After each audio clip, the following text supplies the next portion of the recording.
It is the year 1870, and the great American plains offer a vast open region for a new tide of settlement. With few streams and little water, the plains are nonetheless rich in deep, fertile soil.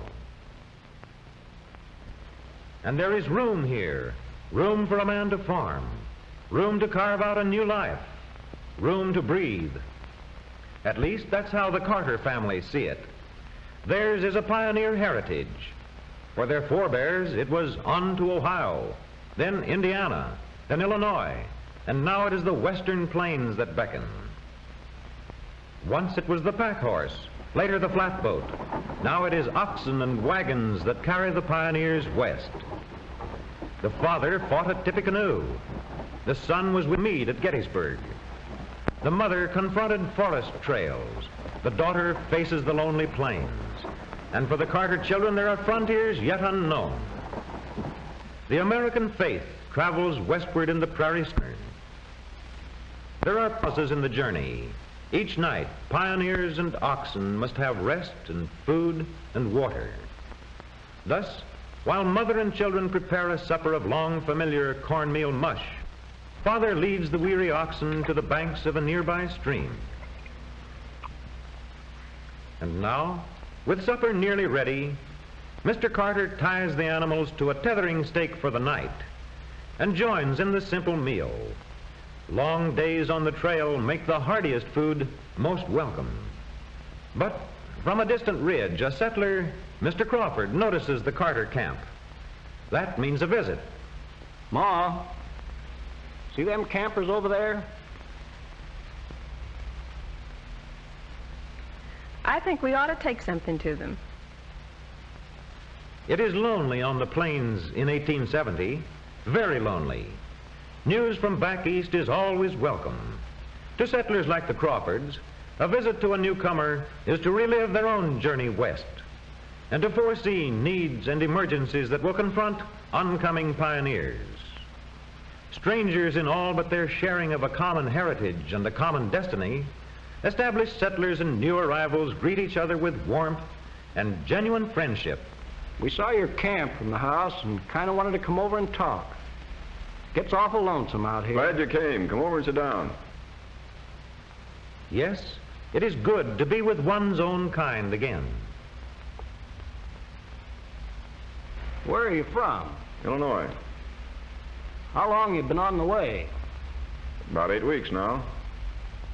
Yes, my husband filed his claim last spring and came back for the children and me in July. You'll find things very different out here. Yes, I imagine we will.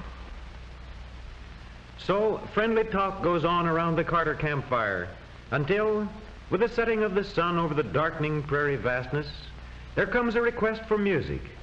Music that erases the solitude of the plains.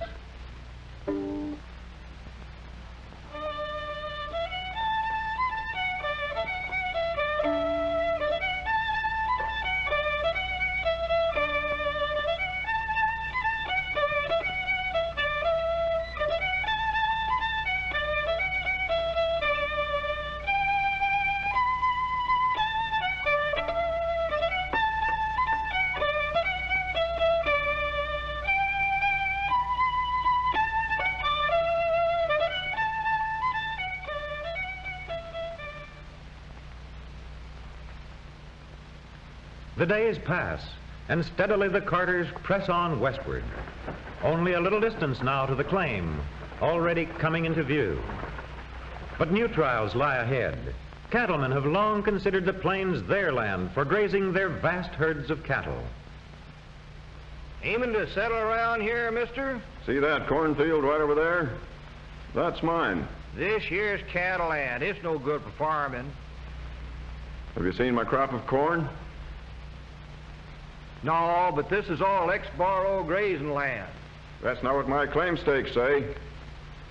Well, partner, as the saying goes, I guess you'll just have to live and learn. Not very pleasant words to hear.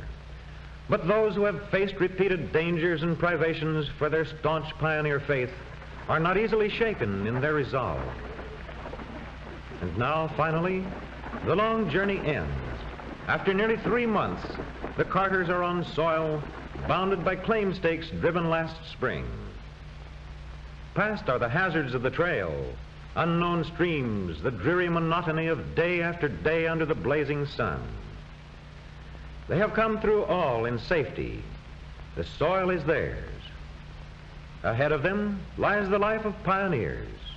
They will build their future here on the prairies by hard work, by unwavering courage, and the mutual helpfulness necessary to carve a living out of the virgin prairie. For their present home, they will use the small dugout built last spring by Carter during the planting and cultivation of the first crop of corn. That corn is now ripened and almost ready for the harvest. It is corn heavy with mature ears. A good first crop brings the reassurance that success may attend their new venture, that they may depend on a rich, friendly soil to sustain life. For their new home, the plowed sod of the fertile soil furnishes most of the material. Tough prairie sod, plowed and cut into lengths, will supply materials for walls and roof, materials that will make a substantial house. With sod laid carefully, a thick wall grows layer by layer, each section smooth before another is placed upon it. The pioneer spirit of helpfulness prevails. Mr. Lewis and his son are neighbors, experienced in sod house construction, and the walls grow upward to the ridgepole of cedar brought from a nearby canyon. Sod walls, smoothly trimmed, will shed rain well, will be less easily eroded by the wind. On the plains, lumber is precious. A few slabs brought from a distant sawmill form frames for windows and doors, and the luxury of more lumber as a roof foundation assures a minimum of leakage there. At once, the new home is circled by a fire guard, 2 plowed rings of several furrows each. Between these 2 plowed paths, Carter burns the grass and thus protects the house from the dreaded prairie fire by the gap formed by the blackened, barren area. Within the completed sod house, Mrs. Carter has set up housekeeping. Walls are plastered, shelves are decorated. The little round stove is the center of the household for cooking, and when winter comes, it will afford protection against howling blizzards. Fuel of any kind is at a premium. Only prairie grass, occasional twigs, aside from the ever-present buffalo chips. The collecting of these forms a considerable part of each day's routine for Irene and James. Again, at corn harvest, the Lewises offer that helpfulness and exchange of labor which on the frontier soon became a custom. Cooperation here is a necessity. Today, on his return from the purchase of a horse, Paul Carter has gained another acquaintance, a venerable circuit-riding minister, the Reverend Mr. Hanson, whose parish is broad and vaguely limited here on the windswept plains. The outposts of Western civilization are already rapidly being organized into a society as new settlers continue to arrive. In the prairie loneliness, the minister's visits will always be timely. I'll have dinner ready soon, and you'll be more than welcome.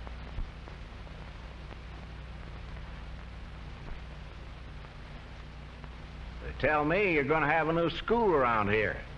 Yes, putting up a building down there about 2 miles. The children will be starting in soon.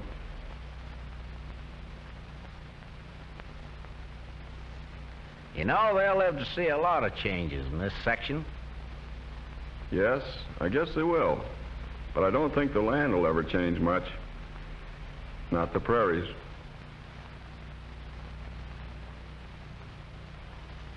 Paul, maybe Brother Hanson here would like to hear some music. Yes, ma'am. We need music out here. Music to ward off loneliness.